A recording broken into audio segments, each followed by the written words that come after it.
আমন্ত্রণ সবাইকে road two democracy অনুষ্ঠানে সঙ্গে আছি ডক্টর তৌহিদুল হক। দর্শক, অনুষ্ঠানটি শুক্র থেকে রবি এই 3 দিন এই সময় আরটিভিতে নিয়মিত সম্প্রচার হয়, দেখার আমন্ত্রণ রইল। দর্শক, নানা চড়াই উতরাই পেরিয়ে শেখ হাসিনার কর্তৃত্ববাদী শাসনের পতনের পর উন্নত চিকিৎসার জন্য যুক্তরাজ্য গেলেন বিএনপির চেয়ারপারসন বেগম খালেদা জিয়া। লন্ডন ক্লিনিকে শুরু হয়েছে তার চিকিৎসা। দীর্ঘ 7 বছর লন্ডনে অবস্থানরত বড় ছেলে তারেক রহমানের সঙ্গে দেখা হয়েছে মা বেগম খালেদা জিয়ার। দীর্ঘদিন থেকে liver cirrhosis, kidney, heart, diabetes, arthritis সহ নানা শারীরিক অসুস্থতায় ভুগছেন বেগম জিয়া। বারবার আবেদনের পরও নানা আইনি জটিলতার অজুহাতে চিকিৎসার জন্য তাকে বিদেশে পাঠানোর অনুমতি দেয়নি পতিত আওয়ামী লীগ সরকার। শেখ হাসিনার নির্দেশে বিএনপি চেয়ারপারসন বেগম খালেদা জিয়ার উপরে রাষ্ট্রীয়ভাবে আদালতের মাধ্যমে অত্যাচার, নিপীড়ন করা হয়েছে বলে অভিযোগ বিএনপির। তবে খালেদা চিকিৎসার জন্য লন্ডনে যাওয়াকে ঘিরে দলের ভেতর এবং বাইরে স্বস্তির পাশাপাশি চলছে নানা আলোচনা। বিএনপির স্থায়ী কমিটির সদস্য আমির খসরু মাহমুদ চৌধুরী বলেছেন, বেগম জিয়ার বিদেশে যাত্রাকে কেন্দ্র করে যারা -2 ফর্মুলার আশা করছেন, ওই আশা জীবনেও পূরণ হবে না। এদিকে জুলাই বিপ্লবের ঘোষণাপত্রের পক্ষে জনমত তৈরিতে দেশের বিভিন্ন স্থানে জনসংযোগ লিফলেট বিতরণ করছে বৈষম্যবিরোধী ছাত্র আন্দোলন ও জাতীয় নাগরিক কমিটির নেতাকর্মীরা। অন্তর্বর্তী সরকারের উপদেষ্টা মাহফুজ আলম জানিয়েছেন, জুলাই ঘোষণাপত্র পূর্ব পরিকল্পনা অনুযায়ী 15 জানুয়ারিতে নাও প্রকাশিত হতে পারে। তবে ঘোষণাপত্র তৈরির লক্ষ্যে রাজনৈতিক দল ও অন্যান্য অংশীজনের সঙ্গে আগামী সপ্তাহে আলোচনা শুরু করতে যাচ্ছে সরকার। এই যখন অবস্থা, তখন আমাদের আলোচনার বিষয় প্রতিহিংসার রাজনীতির শেষ কবে। দর্শক, এ বিষয়ে আলোচনা করার জন্য স্টুডিওতে উপস্থিত আছেন ড্যাব কেন্দ্রীয় কমিটির যুগ্ম মহাসচিব, ড্যাব ঢাকা মহানগর উত্তরের সভাপতি অধ্যাপক ডাক্তার সরকার মাহবুব আহমেদ শামীম। আমাদের সাথে আরও আছেন বৈষম্যবিরোধী ছাত্র আন্দোলনের কেন্দ্রীয় নির্বাহী সদস্য রফিকুল ইসলাম আইনি, অস্ট্রেলিয়া বিএনপির সভাপতি সাবেক ছাত্রনেতা মোহাম্মদ মুসলিউদ্দিন হাওলাদার আরিফ। আপনাদের তিনজনকে অনুষ্ঠানে স্বাগত জানাচ্ছি। দর্শক, আপনিও চাইলে আলোচনায় অংশ নিতে পারেন। স্ক্রিনে দেখানো নাম্বারে ফোন করে আজকের যে আলোচ্য বিষয়, এই আলোচ্য বিষয়ে আপনার প্রশ্ন করতে পারেন সম্মানিত আলোচকদের কাছে। পাশাপাশি প্রতিহিংসার এই রাজনীতি কবে শেষ হবে, কি ভাবনা, আপনার কোনো পরামর্শ নিশ্চয়ই আছে একজন সচেতন নাগরিক হিসাবে। সেই ভাবনাগুলো আমরা অনুষ্ঠানের মাধ্যমে সবাইকে জানাতে চাই। আপনাদের ফোনের অপেক্ষায় থেকে যাচ্ছে আলোচনায়। শুরুতে শামীম ভাই, আপনার কাছে আলোচনা আসতেছে। শুরুতে একটু অন্যান্য আলোচনার পাশাপাশি বেগম জিয়ার চিকিৎসার সর্বশেষ অবস্থা জেনে আলোচনাটি শুরু করতে চাই।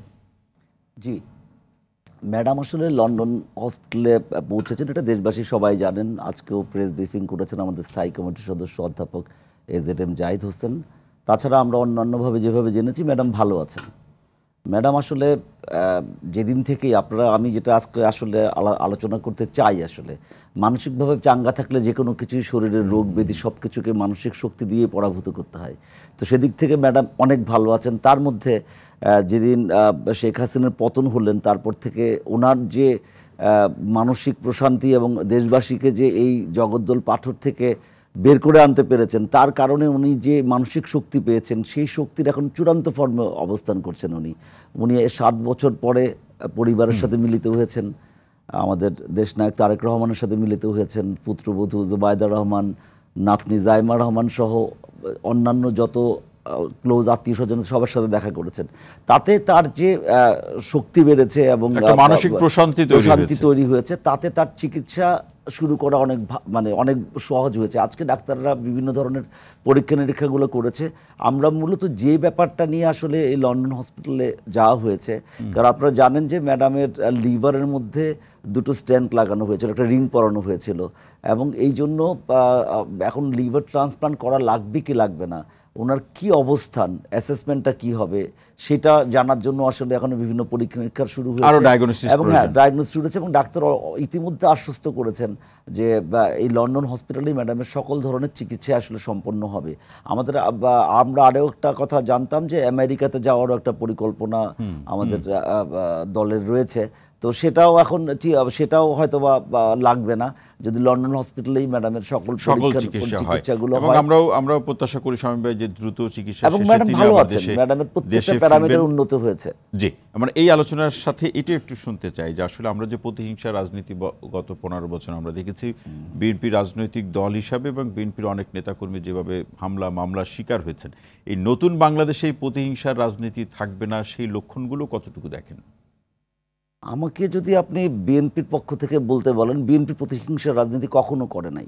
বিএনপি ইনক্লুসিভ করতে চায়। বিএনপি ৭৫-এর পর পরিবর্তনের পরে আসলে বহুদলীয় গণতন্ত্র ফিরিয়ে দিয়েছিল, মানুষের ভোট সব কিছু ফিরিয়ে দিয়েছিল। বিএনপি প্রতিহিংসা রাজনীতি কখনোই করে না। বিএনপির উপরে যে ধরনের দমন, নিপীড়ন, অত্যাচার হয়েছে এটা পৃথিবীর ইতিহাসে বিরল।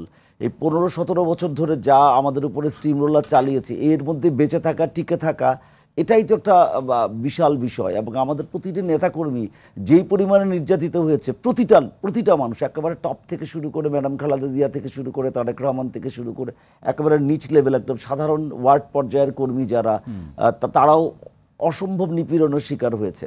তো এখন আমরা আসলে কোনো ধরনের প্রতিহিংসা এখন পর্যন্ত দেখাইনি, দেখাতেও চাই না, এবং আশা করি প্রতিহিংসা রাজনীতি বাংলাদেশ থেকে বিলুপ্ত হবে। কারণ হচ্ছে কি, আমরা তো আসলে অনেক কিছুই বড়ভাবে করি, কিন্তু যারা চিহ্নিত অপরাধী, যারা মানবতা বিরোধী অপরাধী করেছে, যারা মানুষকে অত্যাচার করেছে এবং করেছে, তাদের তো কোনো মাফ হবে না। সেটা তো প্রচলিত আইন অনুযায়ী যা যা হওয়া দরকার তাই করবো। আমরা কাউকে আলাদা করে প্রতিহিংসার বদলে ম্যাডামকে দিনের পর দিন বদ্ধ ঘরে আটকে রেখেছে, বা মানুষের দেখা করতে দেয়নি, বিদেশ চিকিৎসা করতে দেয়নি, হাজার হাজার মিথ্যা অজুহাতে অনেক কিছু ধরনের, শুধু প্রতিহিংসা।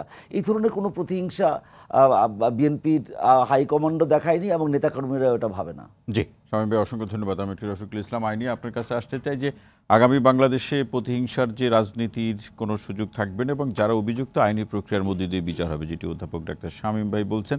পাশাপাশি তরুণদের ঘোষণাপত্রকে কেন্দ্র করে এখন যে সাধারণ মানুষের কাছে যাওয়া, সংযোগ স্থাপন করা, জনসংযোগের প্রসঙ্গ, লিফলেট বিতরণের প্রসঙ্গ, এই সূত্র ধরে আমরা তো এটি জানতাম যে ১৫ জানুয়ারির মধ্যে এটি প্রকাশ পাবে, সেটি পিছিয়ে যাচ্ছে। মানে শহীদ মিনারও সেটি ঘোষণা করতে আপনারা পারলেন না, এখন ১৫ তারিখে হবে সেটিও সম্ভবত পিছিয়ে যাচ্ছে। উপদেষ্টা মাহফুজ আলম তাই বললেন।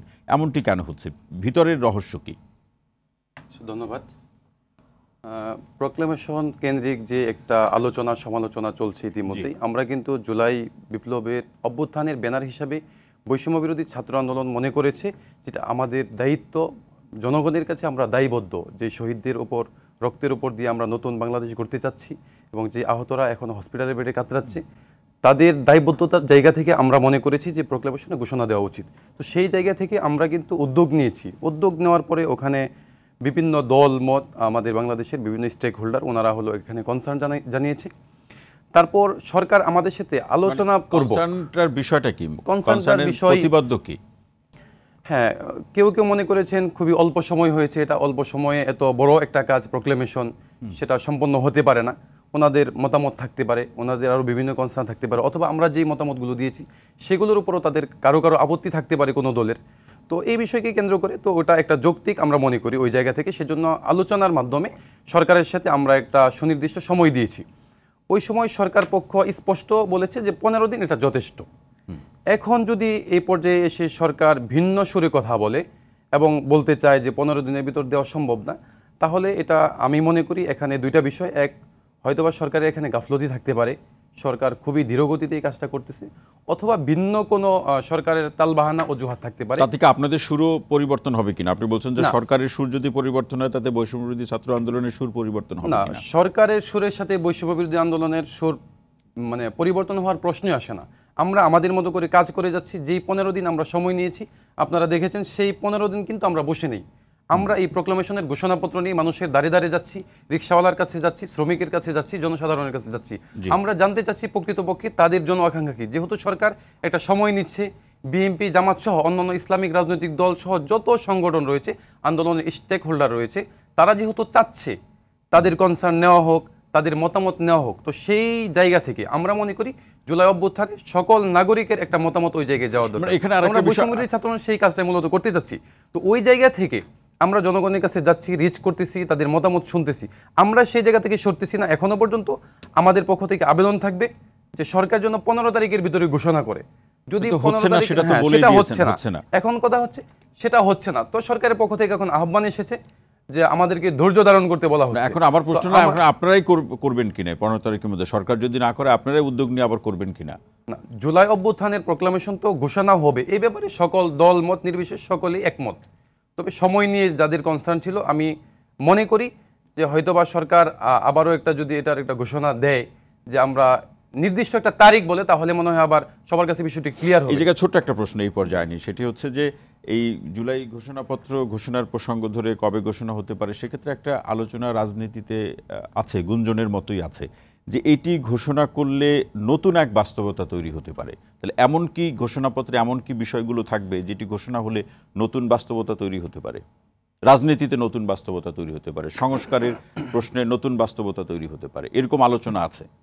হ্যাঁ, আমরা জুলাই যে অভ্যুত্থানের যে লিফলেটটি আপনারা ইতিমধ্যে গণমাধ্যমে বা বিভিন্ন জায়গায় দেখেছেন, ওখানে আমরা জনগণের যেই রাজনীতি, প্রকৃতপক্ষে জনগণের রাজনীতি, সেই রাজনীতি করা মানে যেটা সুবিধাজনক, জনগণকে যেন আমরা রিচ করতে পারি, জনগণ পর্যন্ত যেন রাষ্ট্র পৌঁছতে পারে, যারা দায়িত্বশীল থেকে তাদের সাথে যেন একটা মেলবন্ধন থাকতে পারে, সেজন্য আমাদের বিভিন্ন রকমের উদ্যোগ ওখানে নেওয়া হয়েছে, ঘোষণাপত্রে রয়েছে।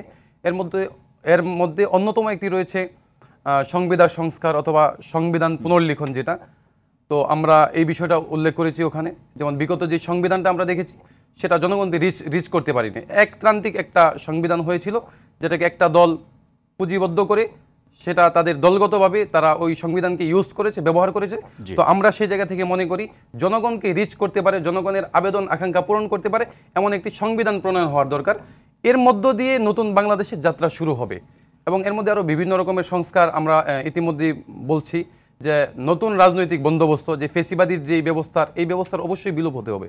আমাদের 2022 শুধু শহীদ হয় না এই জন্য যে আমরা একটি নির্বাচন করব অথবা আমরা একটি অন্তর্বর্তীকালীন সরকার গঠন করে তারা আগের মতো করেই চলতে থাকবে, তারপর আবার একটা প্রক্রিয়া সামনে আগাবে, বরং এটা না, বরং আমরা শহীদ হয়েছি, যারা আহত হয়েছে, এই আকাঙ্ক্ষা থেকে যে পরবর্তী বাংলাদেশ ফেসিস্ট মুক্ত বাংলাদেশ হবে। এটা শেখ হাসিনার পতন এবং ফেসিস্ট মুক্ত, শেখ হাসিনার পতন এবং ফেসিস্ট মুক্ত, এটাই ছিল গণঅভ্যুত্থানের মূল স্পিরিট, তাই তো?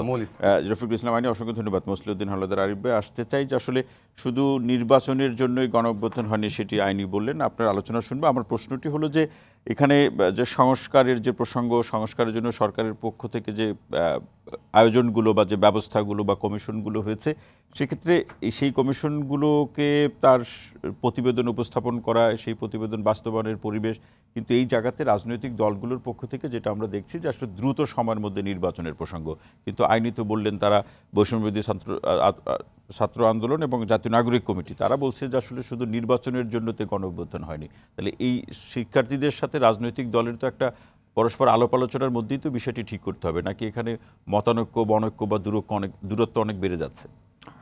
ধন্যবাদ আপনাকে এবং আরটিভির সকল দর্শক শ্রোতা এবং কলাকুশলী যারা দেখছেন আজকে রাত্রে সন্ধ্যায়, সবাইকে জানাচ্ছি আমার ব্যক্তিগত পক্ষ থেকে এবং বিএনপির পক্ষ থেকে সংগ্রামী শুভেচ্ছা অভিনন্দন। ধন্যবাদ আপনার প্রশ্নের জন্য। আসলে আমার পূর্ববর্তী বক্তা যেটা বলছেন যে নির্বাচন এবং সংস্কারের জন্য এই আন্দোলনটা হয়নি। আন্দোলনটা আসলে দীর্ঘ প্রেক্ষাপটে আসলে আন্দোলন দেশে, আমি নিজেই অনেকদিন প্রবাসে অবস্থান করতেছি। আসলে গত 17 বছর বাংলাদেশে বলেন, দেশে বিদেশে সব জায়গায় আন্দোলন কিন্তু ছড়িয়ে গেছে বাংলাদেশের গণতন্ত্র এবং ফ্যাসিস্টের বিরুদ্ধেই। কিন্তু আন্দোলন কেন হয়েছে আপনারা সবাই জানেন, যে বাংলাদেশে গণতন্ত্র নাই, মানুষের কথা বলার স্বাধীনতা ছিল না, আইনের শাসন ছিল না। তারপরে আপনারাই দেখেছেন যে বেগম খালেদা জিয়া বাংলাদেশের 3 বারের প্রধানমন্ত্রী, ওনাকে কিভাবে তিলে তিলে, আমি মনে করি যে ওনাকে এই স্লো পয়জন দিয়ে এই গভর্নমেন্ট বন্দি করে রেখেছিল। এবং এখন বিদেশে নিলে যখন ওনাদের ভয় ছিল, যখন যদি ওনারা বিদেশে যাওয়ার জন্য ওনাকে যেতে দেয় নাই, ওনাকে বন্দি করে রেখেছিল। মেন্টাল যে টর্চারটা ওনাকে কত বছর, 8 থেকে 10 বছর ওরা করতেছিল, এটা উনি কখনো বিদেশে গেলে যদি এটা ম্যাডামের মুখে দিয়ে বের হয়ে যায়, এই সত্যটা ঘটনাগুলো যদি ওরা জেনে ফেলে, এই ভয়েই মনে হয় আওয়ামী লীগ ওনাকে বিদেশে চিকিৎসার জন্য দিতে পারে না। কিন্তু চিকিৎসাটা ছিল ম্যাডাম 3 বারের প্রধানমন্ত্রী, বাংলাদেশের গণমানুষের নেত্রী। বাংলাদেশে এমন কোনো ইলেকশন নাই যিনি ওখানে ইলেকশন করার পরে কখনো হারছেন। এবং আমরা যারা ছাত্র রাজনীতি করেছিলি, আপনারা জানেন যে এরশাদের বিরুদ্ধে যে স্বৈরাচারী আন্দোলন ছিলেন, সেখানে বেগম খালেদা জিয়ার কী ভূমিকা ছিল, সেখানে বিএনপির কী ভূমিকাটা ছিল। বাংলাদেশের 18 কোটি মানুষের হৃদয়ের স্পন্দন ছিলেন বেগম খালেদা জিয়া। না, সেটা তাকে তো দিয়ে সেই ভয় ছিল। ইতিহাস বা উদাহরণ তো আছেই এবং ছিল। সেটি আমরা সবাই জানি, কিন্তু ব্যাপারটা হচ্ছে আগামী দিনের যে নির্বাচন নির্বাচন কখন হবে সেটি সরকারের পক্ষ থেকে যে সময়সীমা বলা হচ্ছে এর মধ্যে কি হবে আপনি নিশ্চিত কিনা? না, আমরা তো আশা করি হবে। কারণ হচ্ছে যে অনেকেই বলবেন যে 2-3 মাসের আন্দোলনটি আসলে বাংলাদেশের এই রাজনৈতিক প্রেক্ষাপটটা পরিবর্তনের জন্য দীর্ঘ ইতিহাস আছে। দীর্ঘ ইতিহাস করে আপনারা জানেন যে বিএনপি থেকে সচরাচর রাজনৈতিক দলগুলো কিন্তু গত 17 বছর কিন্তু এই আন্দোলনের মূল প্রেক্ষাপটটা ছিল কিন্তু হচ্ছে যে বাংলাদেশের গণতন্ত্র এবং আইনি শাসন এবং বাংলাদেশের ভবিষ্যৎ কী হবে এটার জন্য কিন্তু। এখন আমাদের ছাত্র বন্ধুরা আন্দোলন করেছিলেন, শহীদ হয়েছেন, সবার প্রতি আমার কৃতজ্ঞতা এবং সাধুবাদ যে তরুণ প্রজন্মে এগিয়ে আসছেন বলে সবাই মিলে এখানে যেটা বলছিলেন যে একটা বাংলাদেশের ভবিষ্যৎ যেটা নির্ধারিত হবে। আমি মনে করি যে সকল রাজনীতি ফ্যাসিস্ট ব্যতীত যারা ফ্যাসিস্ট এবং ফ্যাসিস্টের যারা সহযোগী ছিলেন গত 17 বছর বাংলাদেশের গণতন্ত্রকে হত্যা করার জন্য যাদের হাত ছিল, সবার বাইরে যারা বাংলাদেশের মানুষ ছিল, সকল দলের মতামতের ভিত্তিতে কিন্তু একটা আগামীদের বাংলাদেশ কিন্তু এখানে বৈষম্যবিরোধী ছাত্র আন্দোলন এবং জাতীয় নাগরিক কমিটির নেতারাই তো বলছেন যে আসলে আওয়ামী লীগের বিচারের প্রশ্নে বিএনপি ভিন্ন পথে হাঁটছে। না, ওটা বিএনপির স্ট্যান্ড কিন্তু আমাদের দলীয় স্ট্যান্ড কিন্তু ক্লিয়ার। আজকেও আমাদের মানে ক্লিয়ার মানে কি বিএনপি বহুদলীয় রাজনীতিতে বিশ্বাস করে এই অর্থে ক্লিয়ার। বিএনপি বলেছে যে বহুদলীয় রাজনীতি করে এবং বিশ্বাস করে ভবিষ্যতে করবে, কিন্তু যারা আইনি অপরাধগুলো করতেছে কোনো দলকে না, যারা অপরাধগুলো করতেছে তাদের অপরাধগুলো আইনের মাধ্যমে, তাহলে আমাদের পরিকল্পনা হচ্ছে যে বাংলাদেশে একটি আইনের শাসন প্রতিষ্ঠিত হবে, একটা দৃষ্টান্ত হবে যে যারা গত 17 বছরে বাংলাদেশের আইন প্রশাসন সবগুলো কুক্ষিগত করে যেভাবে দেশটা চালিয়েছিল, বিএনপি কিন্তু সেই পথে যাচ্ছে না। বাংলাদেশে যে যারা অপরাধগুলো করেছে তাদের বিচার হবে আইনের মাধ্যমে, কিন্তু তাদের ভবিষ্যতের রাজনীতিতে আমরা ঠিক করে দিতে পারবো না। এদেশের মানুষ জনগণ ঠিক করবে। বা যে কোনো দেশ উন্নয়ন, যে কোনো দেশে আপনি তাকান, সেখানে গণতন্ত্র আপনি বলবেন না কেন যে গণতন্ত্র কি প্রধান মুখ্য উদ্দেশ্য, ভোট কি মুখ্য উদ্দেশ্য? তাহলে কোনটা মুখ্য উদ্দেশ্য? একটা থেকে আমাদেরকে শুরু করতে হবে। বাংলাদেশের গত 17 বছরে কোনো একটি প্রতিষ্ঠান না যেটা স্থিতিশীল, সব কিছু ধ্বংসের পথে আমাদেরকে একে কিন্তু আপনারা যদি বলেন যে এভিডেন্স নিয়ে যদি আপনার এই গভর্নমেন্টকে যদি লেনদেন করেন, তাহলে কিন্তু দেখা যাচ্ছে যে বাংলাদেশের মানুষ কিন্তু আবারও হতাশার মধ্যে ডুবে যাবে। আবার সেটা আপনি মনে করেন? আমি মনে করি যে এই সরকার অতি শীঘ্রই একটা স্পেসিফিক রোড ম্যাপ দিবে যে এর মধ্যে আমাদের তারা তো বলেছে 25 এর শেষে অথবা 26 জুনের মধ্যে নির্বাচন হবে। স্পেসিফিক কিন্তু স্পেসিফিক ক্যাটাগরি না, সেটা তো নির্বাচন কমিশন দিবে, সেটা তো সরকার দিবে না। নির্বাচনকে ওই সরকার এবং নির্বাচন কমিশনের ভিতরেও কথার মধ্যে একটা যোগাযোগ আছে, গরমিল আছে লক্ষ্য করা যাচ্ছে। জি, আরিফ অসংখ্য ধন্যবাদ। অধ্যাপক ডাক্তার সরকার মাহবুব আহমদ শামীম, আপনার কাছে আসতে চাই যে নির্বাচন প্রসঙ্গে শিক্ষার্থীদের যে দুটি প্ল্যাটফর্ম এবং বড় রাজনৈতিক দলগুলোর মধ্যে আমি স্পষ্ট করে বিএনপির কথা বলতে চাই। এখানে তো একটা কনসেনসাস বলি, আলাপ আলোচনা বলি, ডায়ালগ বলি, যেভাবেই বিষয়টি দেখার চেষ্টা করি না কেন, নির্বাচনের গণঅভ্যুত্থানের সময় আন্দোলন সংগ্রামে বিগত সরকারের বিরুদ্ধে এক ছিল, এখন নির্বাচনের প্রশ্নে সংস্কারের ইস্যুতে এক থাকতে পারছে না। তার মানে আমাদের এখানে যা কিছুই হোক না কেন, বিপ্লব, গণঅভ্যুত্থান, সেই 90-এর প্রেক্ষাপট থেকে শুরু করে যদি প্রত্যেকটা আলাদা আলাদা বাস্তবতা, তাহলে আমাদের এখানে ক্ষমতাটাই মুখ্য হয়ে যাচ্ছে কিনা? ধন্যবাদ আপনাকে। আমি একটু ভিন্নভাবে ব্যাপারটা বলতে চাই। আমরা বিভিন্ন মত, বিভিন্ন দল, বিভিন্ন গোষ্ঠী, আমরা সব এক হয়েছিলাম একটা স্বার্থে, যে এই ফ্যাসিস্টকে ক্ষমতা থেকে নামাতে হবে। কারণ কি, আমাদের কারো বাকস্বাধীনতা ছিল না, আমরা আমাদের গণতন্ত্র প্রয়োগ করতে পারছিলাম না, যেটা আমাদের জগদ্দল পাথরের মতো আমাদের উপরে বসেছিল, যে এইটাকে যে কোনো উপায়ে হটাতে হবে। সেই জন্য আমরা সবাই সব দিক থেকে ছাড় দিয়ে, এবং এই অভূতপূর্ব গণ অভ্যুত্থান যেটার স্ফুলিঙ্গ, যেটা ইগনিশন, সেটা করেছিল আমাদের এই ছাত্র ভাইরা, এবং তার সাথে জনতা এসে মিশেছে। সেই জন্য এটা ছাত্র জনতার গণ অভ্যুত্থান। এই জন্য তো আসলে এগুলো তো ধরেন শত শত বছর ধরে ইতিহাসে এই বীরত্বগাথা লেখা থাকবে, যে 2000 মানুষ অকাতরে প্রাণ দিয়েছে, এবং লক্ষ লক্ষ মানে হাজার হাজার মানুষ পঙ্গু হয়েছে, অন্ধ হয়েছে, অনেক কিছু হয়েছে। তো এগুলা তো আসলে ইতিহাসের অংশ হবে, কিন্তু ওটা তো শেষ।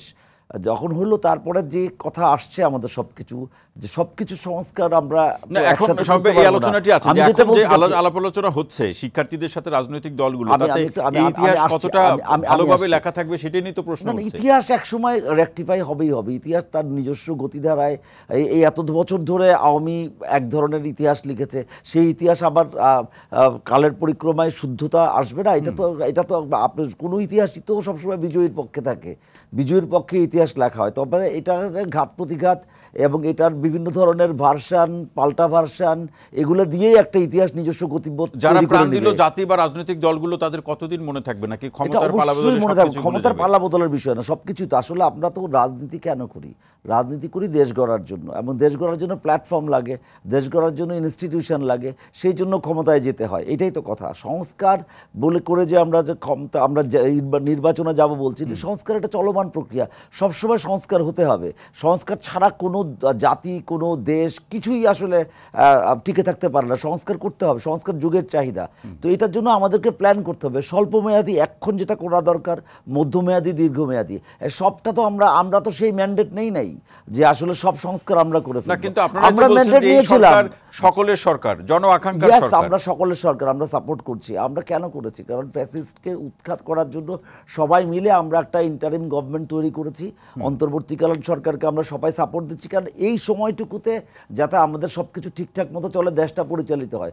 প্রধান লক্ষ্য যাতে জনগণ যাদেরকে ম্যান্ডেট দিবে কাজ করার জন্য, তাদেরকে তৈরি করা এবং তাদের হাতে ক্ষমতা হস্তান্তর, এটাই হচ্ছে আসল লক্ষ্য। সেটার সবচেয়ে স্বীকৃত পন্থা হচ্ছে নির্বাচন। তো নির্বাচন তো যেতেই হবে, নির্বাচন ছাড়া কোনো কিছুতেই টার্ন ওভার করা সম্ভব না। আমরা কেউ ম্যান্ডেট নেই যে আমরা এই করবো। না, কিন্তু আমরা এখানে ডাক্তার শামীম ভাই, সেটি হচ্ছে যে সরকার প্রধান, সম্মানিত প্রধান উপদেষ্টা বলেছেন যে সংস্কারবিহীন নির্বাচন সেটি একেবারে সরাসরি গণ অভ্যুত্থানের বিপরীত একটা আমি ব্যাপার। সংস্কারের বিরুদ্ধে না, বলছি কিন্তু না। সংস্কার আমি মানে বলেছি আপনারা তো একেবারে দ্রুত সংস্কারটা সময়ের একটা- মধ্যে যে না, কথা বলছেন, আমি বলেছি সেটা নিয়ে তো একটা ভুল সংস্কার বোঝাবুঝি তৈরি হচ্ছে।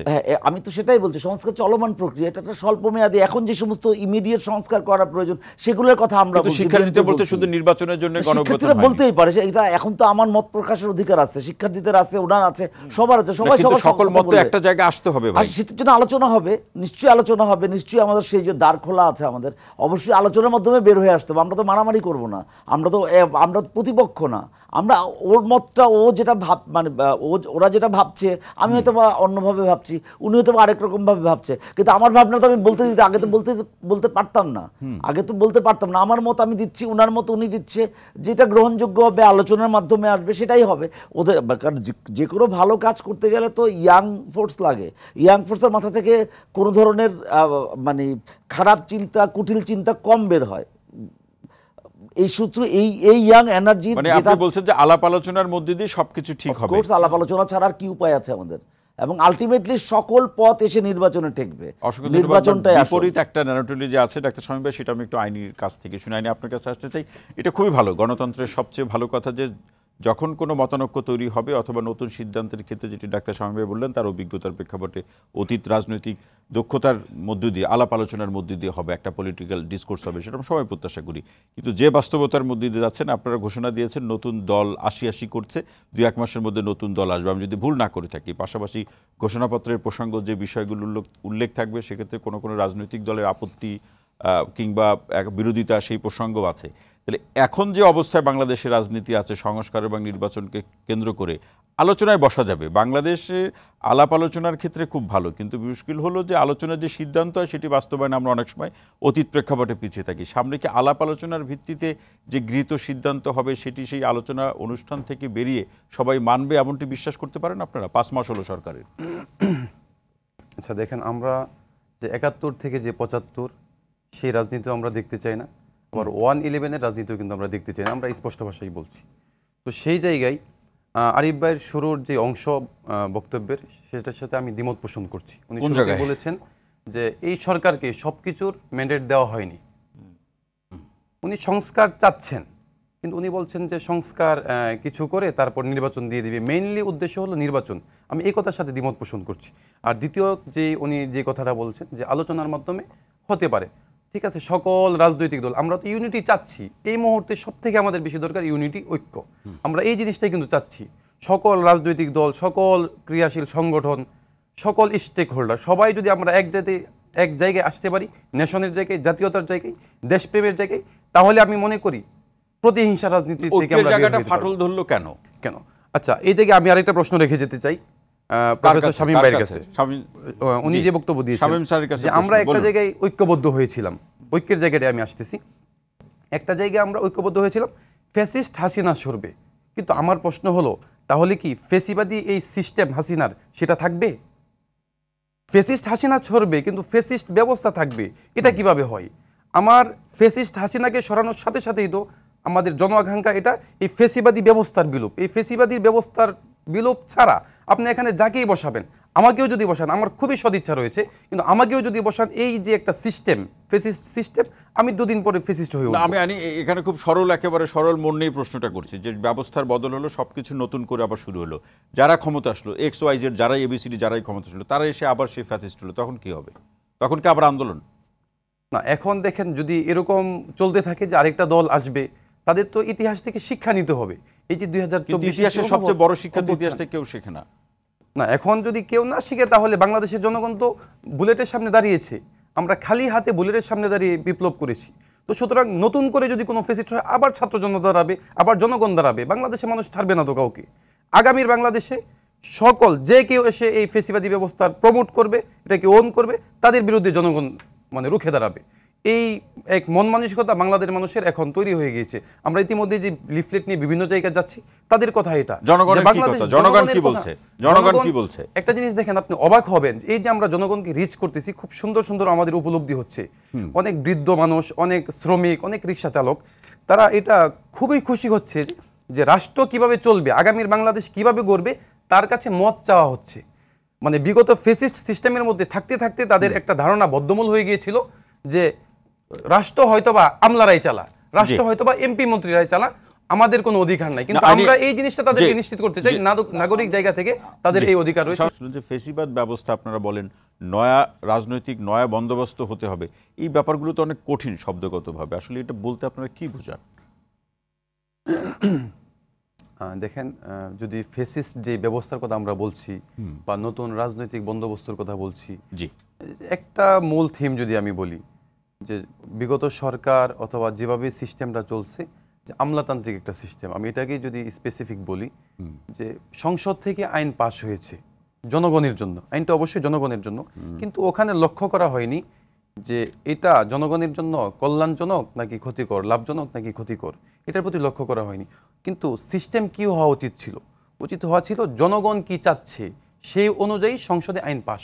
সেখানে তো ভাই জনগণের তো প্রতিনিধি আছে, ওইটা আমি বলছি যে প্রতিনিধি তো আছে। শামীম ভাই, জনগণ যে চাচ্ছে না সেটা কি করে এখন হলো আপনার জনগণ যে প্রতিনিধি, বিগত সরকার যে সিস্টেমে একটা ভোটের আয়োজন করেছে, গণতন্ত্র, আমাদের যে এই একটা ঐক্যের জায়গা হয়েছে, এখানে গণতন্ত্র একটা বিষয়, একটা সাবজেক্ট, অনেকগুলো সাবজেক্টের মধ্যে গণতন্ত্র একটা বিষয়। অবশ্যই গণতন্ত্র, মানুষ তাদের যে ভোটাধিকার সেটা হরণ করা হয়েছে, সেটা দিতে পারে নাই, সে কিভাবে জনপ্রতিনিধি নির্বাচন নির্ধারণ করলো? সেই নির্বাচনগুলো নিয়ে আর কোনো প্রশ্ন থাকবে না আগামী নির্বাচনগুলোতে। অবকাঠামো, এই যে তখন সেই জনপ্রতিনিধির উপরে কি আপনারা আস্থা খুঁজে পান কিনা? দায়িত্বশীল, এখন এই দায়িত্বশীলদের মাধ্যমেই যদি আপনি আবার কি করেন, নির্বাচন আয়োজন করেন, তাহলে তো আবার আগের মতোই হবে, সেই রাতের ভোট হবে, ছাড়া করতে হবে।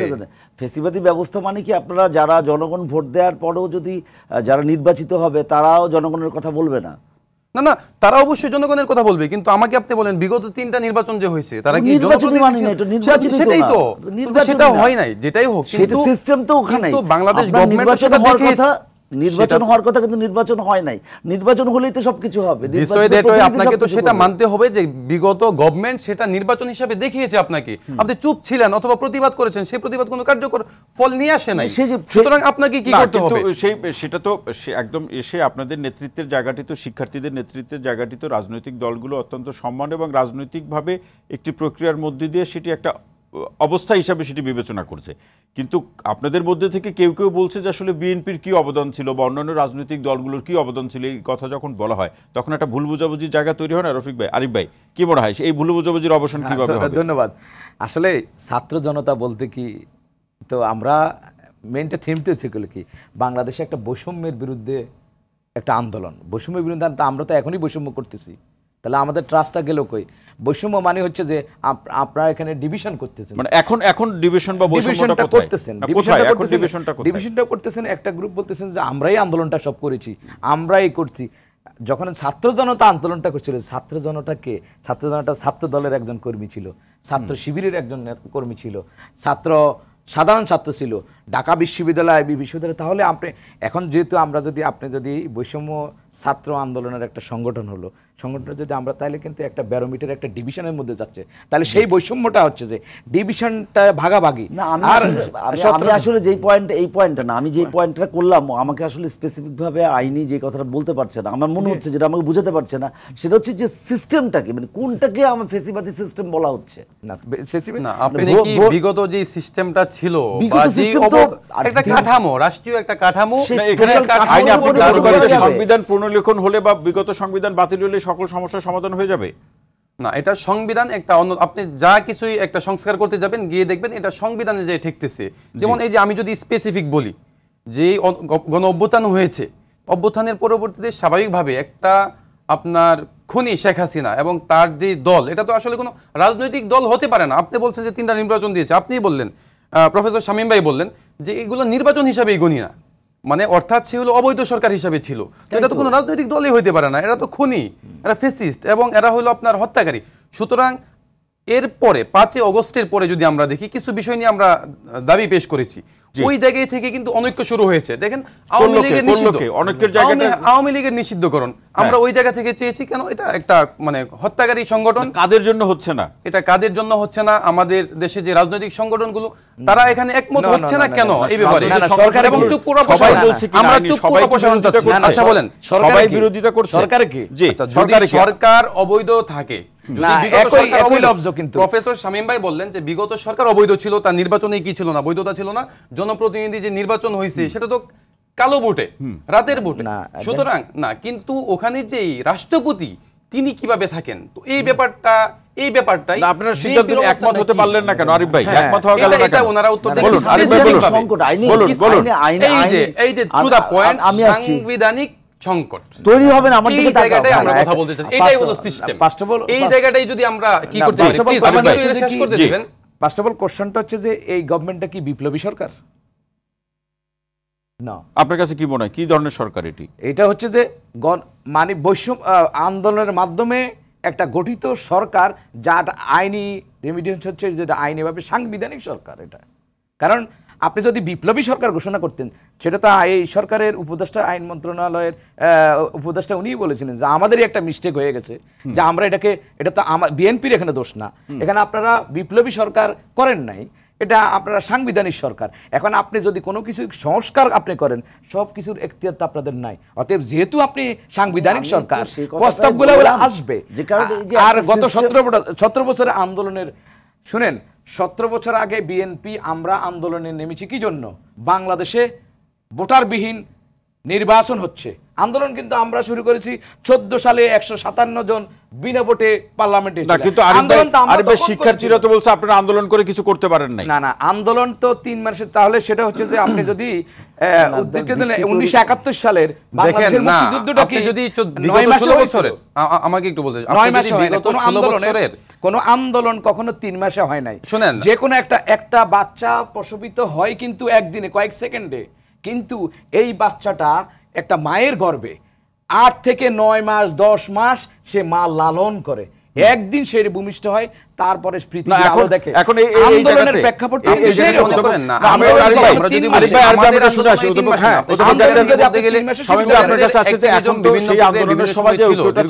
শিক্ষার্থীরা একটা রাজনৈতিক স্বপ্ন দেখছে, তারা একটা দল গঠন করছে, যে কোনো সময় তারা ঘোষণা করবে, এরকমই তথ্য আমরা জানি। তাহলে সেই ঐক্য কিংবা গণঅভ্যুত্থানের চেতনা বা বিশ্বাস বাস্তবায়ন করা, এই জায়গাতে যখন দলের ঘোষণাটি আসবে, তখন রাজনীতির ময়দানে কেউ কাউকে ছাড় দিবে না। রাজনীতির ময়দানে তো নিজের যোগ্যতা নিয়েই টিকে থাকতে হবে, জনগণের ম্যান্ডেট নিয়ে টিকে থাকতে হবে, জনগণের সমর্থন নিয়ে টিকে থাকতে হবে। ছাত্ররা দল করছে, এদেরকে সাধুবাদ জানাই। এরা তাদের নতুন চিন্তা, নতুন ভাবনা, এটা আমাদেরকে সমৃদ্ধ করবে। আমরা তাদের চিন্তাভাবনা জনগণের কাছে নিয়ে যাবে, জনগণ তাদের এই চিন্তাভাবনা যদি তারা বোঝাতে পারে, তাহলে অবশ্যই জনগণ তাদেরকে ম্যান্ডেট দিবে। তখন ম্যান্ডেট হাতে নিয়ে তারা যেটা করা দরকার সেটাই করতে পারবে। আমরা সেভাবে মনে করি, কারণ যে কোনো সিস্টেম একদিনে গড়ে ওঠে নাই। সিস্টেম ফ্যাসিবাদের হাতে পড়েছিল বলে সিস্টেম কলুষিত হয়েছে। সেই সিস্টেমকে আমরা পরিবর্তন করতে পারি, সেই সিস্টেমকে আমরা চেঞ্জ করতে পারি, যুগোপযোগী করতে পারি। আমরা যাতে কলুষ মুক্ত হতে পারে সেই ব্যবস্থা করতে পারি, পঙ্কিল মুক্ত হতে পারে সেই ব্যবস্থা করতে পারি, কিন্তু আমরা সকল সিস্টেমকে আমরা একসাথে এক ঝটকায় উড়িয়ে দিতে পারি না। আমার প্রশ্নটা হচ্ছে সেখানের মধ্যে, কারণ যে কোনো সিস্টেম যদি মানে ধরেন এটা তো শত শত হাজার বছর ধরে গড়ে ওঠা সিস্টেম। গণতন্ত্রকে তো একবারে আমি ফুৎকারে উড়ি। গণতন্ত্রের মানে ট্রানজিশনের নিয়মিত হচ্ছে আসলে নির্বাচনটা যদি ঠিকমতো করা যায় তাহলে আসলে সকল প্রবলেম মানে ধরুন 95% সলভ হয়ে যাবে। না, কিন্তু আমাদের এখানে তো এই আলোচনাটি আছে এবং খুব শক্তভাবে আছে যে যখনই ক্ষমতায় গিয়েছে সে আর ক্ষমতা সহজে ছাড়তে চায় না। সেজন্য আমরা বিএনপির পক্ষ থেকে একটা রোডম্যাপ দিয়েছি, আমরা একটা সংস্কারের প্রস্তাব দিয়েছি, আমরা রাষ্ট্র মেরামতের রূপরেখা দিয়েছি। আমরা বলেছি যে 31 দফাতে এই জিনিস আমরা চেঞ্জ করব। সেটা নিয়ে কিন্তু শিক্ষার্থীরা আবার বলছে যে বিএনপি যদি ক্ষমতা যায় জনগণের ভোটে এবারের নির্বাচনে 31 দফা যে তারা অনুসরণ করবে এই নিশ্চয়তা কি?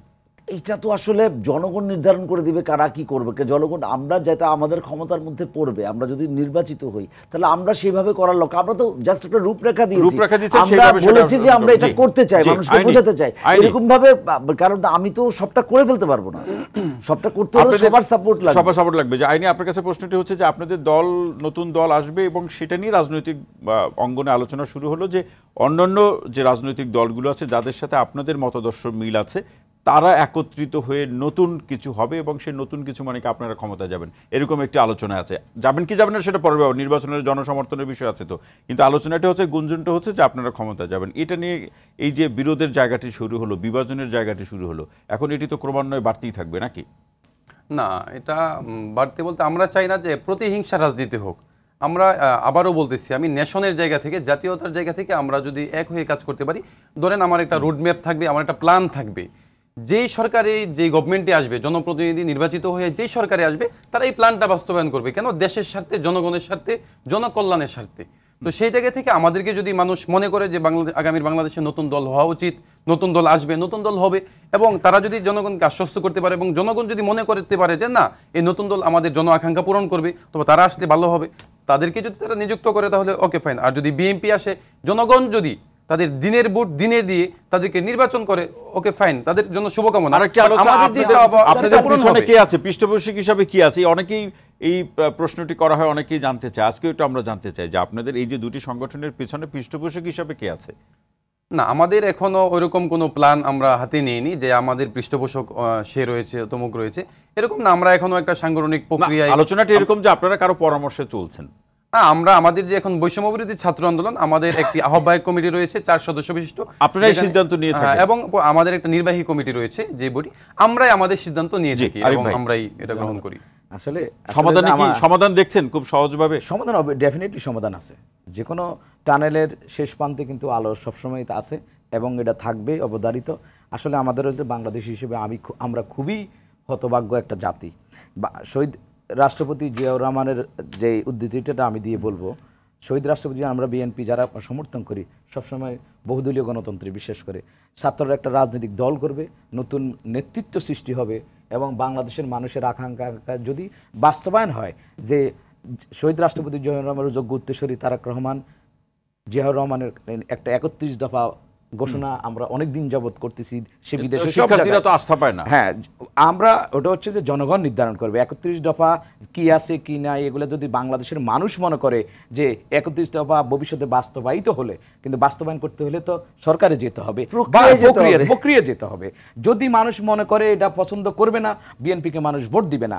আর আমার এখানে একটা প্রশ্ন হচ্ছে যে এখানে আমরা বৈষম্য করতে কিন্তু দেশে যে আমরা কথাই বলি, কিন্তু আসলে বৈষম্যটা আমরা করতেই থাকি। আমরা ফ্যাসিস্ট হাসিনা থেকে এখন কি বৈষম্য হচ্ছে? এখনো বৈষম্য। আমার কথাটা হচ্ছে যে আমার ছোট আইনি 3 মাস আগে, আজ থেকে 1 বছর আগে তারা কি জন্য আন্দোলনে নেমেছে? চাকরির জন্য। এখন মিডিয়া পাড়া দেখা যাচ্ছে যে ওনারা চাকরি দেয়। অনেকে দেখতেছি যে তারা কিভাবে চাকরি দেয়, তারা কি চাকরি দিতে পারে? অনেকেই চাকরি, এটা মিডিয়ার কথা, এটার সাথে আমি সম্পূর্ণ দ্বিমত পোষণ করছি। আমি সম্পূর্ণ দ্বিমত পোষণ করছি এই জায়গা থেকে। আমি আমার জায়গা থেকে বলি, আমার সংগঠনের জায়গা থেকে বলি, রাজনীতির ভবিষ্যতে না, আমরা কিভাবে চাকরি, আমরাই তো চাকরি পাই না, আমি তো এখন চাকরি ছাড়া। আমার মতামত আমি প্রকাশ করতেছি, যেটা আমার মিডিয়ার পাড়ায় প্রশ্ন। যে ওনারা রাজনীতির একটা দল গঠন করার জন্য নতুন নেতৃত্ব আসলে যেটা সাধুবাদ তারেক রহমান আমাদের ভারপ্রাপ্ত চেয়ারম্যান প্রথম দিনে সাধুবাদ জানিয়েছেন। আপনার তারেক রহমান বলছে যে নতুন দল নিয়ে এত চিন্তার কিছু নাই, আমাদের আপনার কি কিছু জিনিস নাই। কথা হচ্ছে যে আমাদের 31 দফা মাঠে আছে, আমরা 31 দফা নিয়ে কাজ করতেছি। ভবিষ্যতে 17 বছর বাংলাদেশের মানুষ ভোট দিতে পারে না, না। তার মানে কি বিএনপির কাছে সিগন্যাল ক্লিয়ার আগামী নির্বাচনকে প্রেক্ষাপটে সিগন্যাল ক্লিয়ার? সিগন্যাল আমাদের 31 সিগন্যাল অবশ্যই ক্লিয়ার, ভবিষ্যতে হতেই হবে। মানে নতুন দল নিয়ে ভাবার কিছু নাই কিংবা আপনারা কোনো কিছু আমরা মাঠে একসাথেই থাকি। ক্লিয়ার কিনা? আমরা যেটা খুব ক্লিয়ার ভাবে বলেছি সেটা হচ্ছে যারা নতুন দল করতে চায়, তো এটা তো আমরা সবসময় স্বাগত জানিয়েছি, আরো স্বাগত জানাবো, আমরা তো বলেছি না। কিন্তু আপনারা এখানে একটা প্রশ্ন রাখছেন সাধুবাদ জানানোর পাশাপাশি যে প্রক্রিয়া অনুযায়ী হচ্ছে না। না, কেন হবে না? ওরা প্রক্রিয়া অনুযায়ী করতে পারে, যেটা করলেও সেটার প্রক্রিয়ার মধ্যেই যেতে হবে, আমি সেটা বলেছি। সেটাই বলেছি, কারণ একটা নির্দিষ্ট নিয়ম মেনেই তো ওরা আসলে রাজনৈতিক দল গঠন করবে। দল গঠন করতে হলে, নির্বাচনে অংশগ্রহণ করতে হলে নিবন্ধন লাগবে না? তো সেই নিবন্ধনের প্রক্রিয়ার জায়গাটি এটা বিএনপি এটি বলছে যে তাদের 3 জন সদস্য তো সরকারে আছেন, তো সরকারের থেকে এই দুটি প্ল্যাটফর্ম দল গঠন করতে পারে কিনা ওই জায়গা থেকে বিএনপি এটা ভিন্ন আলোচনা, সেটার জন্য না। যদি মানে দল গঠন করতে চায়, তারা সবচেয়ে ভালো দৃষ্টান্ত হতে পারে যে ওরা পদত্যাগ করে চলে এসে জনগণের কাতারে নেমে, এটা হচ্ছে ভালো এক্সাম্পল হতে পারে। অন্যান্য এক্সাম্পলও হতে পারে যে হ্যাঁ ওখানে থেকেও করতে পারে, যদি এদের থেকে সরাসরি পদ গ্রহণ না করে, তাও যেতে পারে। আমি বলি ভাই একটা বিষয়, আরিফ ভাই বললেন যে আপনারা চাকরি দেন, আমি বললাম যে কিভাবে তারা চাকরি দেয় তিনি সন্তুষ্ট হলেন না। আমি এটার সাথে সম্পূর্ণ দ্বিমত পোষণ করছি। আমরা কিভাবে চাকরি দেই? আমাদের কথাই তো সরকার চলে না, তাহলে তো আমাদের দাবিগুলো মেনে নেওয়া হতো বলার সাথে সাথেই। আমরা কিভাবে চাকরি দিই? আমাদের সাথে এগুলো কোনো এই আলোচনাটিও আছে যে আপনাদের কথায় নাকি সরকার চলে না। আমাদের কথাই যদি সরকার চলতো তাহলে তো আমাদের যে স্পষ্ট দাবিগুলো, আওয়ামী লীগকে নিষিদ্ধকরণ, চুপ্পুর অপসারণ, এরপরে প্রোক্লামেশনের যে প্রস্তাবনা, এগুলোর সাথে তো সরকার দ্বিমত হইতো না, সাথে সাথে এগুলো অ্যাকসেপ্ট হয়ে যেত। কোথায় হলো এগুলো? এগুলো তো হয় নাই না। সরকার দ্বিমত হচ্ছে কার পরামর্শে? এখন সরকার দ্বিমত হচ্ছে কার পরামর্শে, কারো চাপে কিনা, অথবা সরকারের এখানে বেখেয়ালি কিনা, গাফলতি কিনা, সেটা আপনি বলতে পারেন। একটা গণঅভ্যুত্থান পরবর্তী সরকার বেখালি হবে কিভাবে ভাই? আইনি গণঅভ্যুত্থান পরবর্তী সরকার বেখালি হওয়ার কোনো সুযোগ আছে কি ভাই? কারণ 2000 মানুষের রক্তের উপর দিয়ে সরকার। কিন্তু আমরা তো এই ইস্যুগুলোতে দেখছি সরকার পিছপা হচ্ছে। এটা কেন? তাও তো তোমাদের প্রতিনিধি আছে গভর্নমেন্টের মধ্যে, না এখানে বলতে পারে এখানে না এই বিষয়টা আমি ক্লিয়ার করি। দেখেন অনেকেই বলেন এই কথা, এটার সাথে আমি সম্পূর্ণ দ্বিমত পোষণ করছি যে নাহিদ ভাই, আসিফ ভাই, তারপর হলো মাহফুজ ভাই, তারা হলো কি করেছে, ছাত্রদের প্রতিনিধি হয়ে গেছে। এটার সাথে আমি দ্বিমত পোষণ করছি। নাহিদ ভাই, মাহফুজ ভাই অথবা আসিফ ভাই ছাত্রদের প্রতিনিধি হয়ে যায় নাই, গণঅভ্যুত্থানের প্রতিনিধি হয়ে তারা ওই জায়গায় গেছে। যেই ব্যানারে গণঅভ্যুত্থান হয়েছে, গণঅভ্যুত্থানের তো প্রতিনিধি লাগবে, না এই সরকার ম্যান্ডেট পাচ্ছে না, বৈধতা পাচ্ছে না। মানে আপনি বলছেন তারা আন্দোলনের নেতৃত্বদানকারী হিসেবে দিয়েছে। রাইট, আন্দোলনের নেতৃত্বদানকারী হিসেবে ছাত্র আন্দোলন বা জাতীয় নাগরিক কমিটির প্রতিনিধি হিসেবে এই প্রশ্নে শামীম ভাই কি বলেন? জি না, কি বলবেন? যারা বর্তমান সরকারে আছে তারা তো সবাই আন্দোলনেরই ফসল। তারা অভ্যুত্থানের ব্যানারকারী হিসেবে তো ওখানে গণঅভ্যুত্থান ঘটাইছে, তারা এইজন্য গেছে। কিন্তু তারা তো আমাদের আন্দোলন মূল স্টেক হোল্ডার তো এই 3 জন না, আরো অনেক স্টেক হোল্ডারস আছে। তো সেই স্টেক হোল্ডারসরা কি ওখানের মধ্যে প্রতিনিধিত্ব পেয়েছে? না, ওটার সাথে আমি কমপ্লিটলি তারা না ওটা আমার সাথে এটা প্রতিনিধি না। এটা আমরা ক্রিস্টাল ক্লিয়ার যে 3 জন প্রতিনিধি তারা আন্দোলনের হোক আর এই বৈষম্য বিরোধী ছাত্র আন্দোলনের প্রতিনিধি। এটা ছাত্র আন্দোলন সমন্বয়ক, এখন ওরা গভর্নমেন্টে ছিল, এই কারণে সমন্বয়ক পরিবর্তন হয়েছে, কিন্তু এরা প্রতিনিধি। এটা আমার ভাই যেটাই কথা বলছে যে আইনি ভাই যেটা বলতেছেন অভ্যুত্থানের প্রতিনিধি। এখন কথাটা হচ্ছে যে অভ্যুত্থান কি শুধু বৈষম্য বিরোধী ছাত্র আন্দোলন করছে? ছাত্র আন্দোলন কি ছাত্র দলের কর্মী ছিল? না আমি আপনাকে বলি, বৈষম্য বিরোধী ছাত্র আন্দোলনের যে ব্যানারটা যখন আসছে ফ্রন্ট লাইনে, তখন হলো আপনিও আন্দোলন করেছেন, ফর এক্সাম্পল আমি আন্দোলন করেছি, উনি আন্দোলন করেছে, তখন আমরা 3টা দল থেকে আমরা আন্দোলন না। কিন্তু কোন ব্যানারে আপনার তখন কিন্তু রাজনৈতিক পরিচয় নিয়ে আপনি আন্দোলনে আসেন নাই। আমরা রাজনৈতিক পরিচয় তো আসলে একমত, আমি রাজনৈতিক পরিচয় আমরা ইচ্ছে করে আইতে হয়েছি। আমরা যেহেতু বলেছি যে শুধু রাজনৈতিক পরিচয় নিয়ে গেলে তো আমরা এটাকে অস্বীকার করছি না, আমরা তো বলছি রাজনৈতিক আন্দোলনকে গতিশীল করার জন্য বিরোধী সকল সংগঠনের এখানে অংশগ্রহণ ছিল, আমরা অস্বীকার করি না, এটা স্বীকার করা অস্বীকার না। কিন্তু ওনারা অভ্যুত্থানের প্রতিনিধি হিসেবে বৈষম্য বিরোধী ছাত্র আন্দোলনের আমাদের প্রধান উপদেষ্টা আমেরিকা গিয়ে মাহফুজকে পরিচয় করে দিল যে এই আন্দোলনের one of the student leader. অবশ্যই মাস্টারমাইন্ড নিয়ে আপনাদের আপত্তি কি? না মাস্টারমাইন্ডে কোনো আপত্তি নাই। এটা আমরা বলে ধরে যে আচ্ছা, আপনি যে বলছেন যে আরো অনেক আমিও তো স্টেক হোল্ডার, তো আমি কি উপদেষ্টা যেতে পারছি? তারাও আমি তো যেতে পারি না। আমার ছাত্র দলের কর্মীটাও স্টেক হোল্ডার, নেতৃত্বে যে হইছে না, আমার ছাত্র দলের কর্মীটাও কিন্তু স্টেক হোল্ডার। কারণ নাহিদ ভাই এক দফা ঘোষণা করেছে, অন্য কোন দলের কেউ করেছিল কিনা? আমি করেছি। ওখানে উনি মানে অভ্যুত্থানের ঘোষক ওই জায়গায়, সেই জায়গা থেকে নাহিদ ভাই, আসিফ ভাই, শামীম ভাই, মাস্টারমাইন্ড নিয়ে কোনো আপত্তি আছে কি? না মাস্টার মাইন্ড নিয়ে আমাদের না, এইটা আসলে একটা এরকম ভাবে মানে আন্দোলনটা যেভাবে সুন্দর করে হয়েছে, এখানে অবশ্যই যে সুন্দর সুন্দর করে যে একটার পর একটা মানে কি বলবো যে দফাগুলা নির্ধারণ করা হয়েছে, সেখানে তো সুন্দর সুচিন্তিত কিছু ছিলই, কিন্তু পুরো আন্দোলন প্ল্যান করা হয়েছে বলে আমি সেটা বিশ্বাস করি না। না জি, ডেফিনেটলি আপনি যখন আন্দোলন চলার পথে মোটিভটা ওরা স্বীকার করুক, কারণ আমাদের ছাত্র দলের নেতাকর্মী যদি আমাদের নেতৃত্বে বিএনপি এবং সর্বোপরি জামাত এবং গণ অধিকার পরিষদ থেকে শুরু করে প্রত্যেকটা ছাত্র আন্দোলন থেকে সকল নেতৃবৃন্দ যদি না থাকতো, এই আন্দোলনটা এই পর্যায়ে আসতো না। কিন্তু আমাদের হলো বাংলাদেশ সবার আগেই তো আপনি ছাত্র দলের কথা বলেন, না তাদের কথা না আমি বলতেছি, তাদের তো পরিচয় এতে ওদের হাতেই তো গিয়েছে। সমন্বয় বলছিলাম তো, তাদেরকে ওন করি আমরা। কিন্তু কথাটা হচ্ছে যে দেখেন আইনির যদি আপনি পরিচয় জানতে চান, আইনিও কোনো একটা ছাত্র সংগঠন ছিল, আমার একটা অ্যাক্টিভিজম ছিল, আমরা শুধু একটা ব্যানারে স্টুডেন্টের আপনি যদি 3 মাসের বলেন তাহলে তো আমরাও বলবো আমাদের একটা অ্যাক্টিভিজম ছিল। এক্স্যাক্টলি অনেক সংগঠন করেছে, আমাদের অ্যাক্টিভিজম ছিল না? অবশ্যই ছিল। আমরা স্টুডেন্ট পরিচয় আমাদের আইনি ভাই, আমাদের একটা সর্বোপরি হচ্ছে যে আমাদের নির্বাচন হয়েছে, আমরা এটা তীব্র নিন্দা জানিয়েছি। আমাদের এই 53 বছরের দেশে কিন্তু আমরা একটু দুর্ভাগা জাতি। আমাদের প্রথম দরকার ছিল আমাদের একজন সুন্দর শাসক দরকার। সামনে পাবে, জাতি সামনে পাবে, জাতি সামনে পাবে কিনা ভাই, যার নেতৃত্বে এই সোনালী বাংলাদেশ, এই লাল সবুজের এই বাংলাদেশ, আমরা এই ব্যাপারে আপনার সাথে এইখানে একটা নেতৃত্ব অভিনয় দ্বিমত করতে, বাংলাদেশ দুর্ভাগা জাতি না, মানে এখনকার মতো যে আমরা যোদ্ধা জাতি ভাই। আমরা এখনো সেই বাংলাদেশে ভোট কিভাবে হবে, বাংলাদেশের গণতন্ত্র কিভাবে চলবে, কোন জাতি হিসাবে আমরা মনে করি না যে 17 বছর বাংলাদেশের মানুষ, আমি নিজে ভোট দিতে পারি নাই।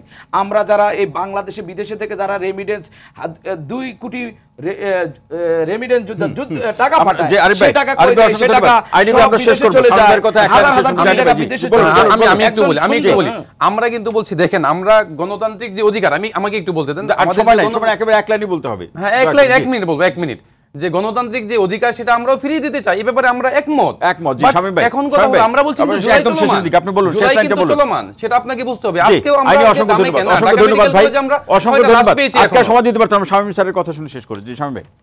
না, আমি মনে করি এই যে আমরা বিভিন্ন মত দিচ্ছি, সব মত এক পথেই আসবে সবাই, এবং ইনশাআল্লাহ আমরা একটা সুন্দর ভবিষ্যৎ, আপনার যে আজকের যে অনুষ্ঠান, যে এটা প্রতিহিংসা রাজনীতি থাকবে না, সুন্দর একটা করে আমরা অবশ্যই একটা আমাদের মঞ্জিলে মকসুদে। অসংখ্য ধন্যবাদ। অনেক আলোচনা বাকি থেকে গেল, নিশ্চয়ই অন্য আরেকদিন আমরা সেই আলোচনাটির সুযোগ পাবো। অসংখ্য ধন্যবাদ অধ্যাপক ডাক্তার সরকার মাহবুব আহমেদ শামীম, রফিকুল ইসলাম আইনি এবং মোসলেউদ্দিন হাওলাদার আরিফ, আপনি তিনজনকে অসংখ্য ধন্যবাদ আজকের আলোচনা আমাদের সময় দেওয়ার জন্য।